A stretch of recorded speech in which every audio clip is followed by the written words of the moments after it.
日本村民统治时期，去透过讲福教戒团，诱导日本的小朋友教没有故乡的经验，没培养咧读书的兴趣，作文本线上肯定。1962年，佢老翁登山结婚。1968年，王建就天天老公去到美国待咧。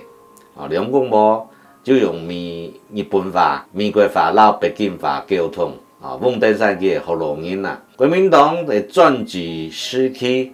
限制佢嘅创作的题材，但讲都是爱情啊、家庭方面但是佢咪在中间完成佢嘅信中吴宗老台北师范学校的教育，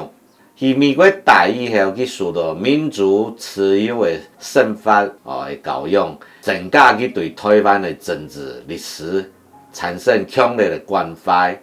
对客家人的尊严更加有深刻的感受。这3个时期都本佢很重要的经验。最后，将做在完成《杨梅三部曲》这太好小说。事实上，《杨梅三部曲》咪是用这3只史台来本到三部曲安样的史台的背景。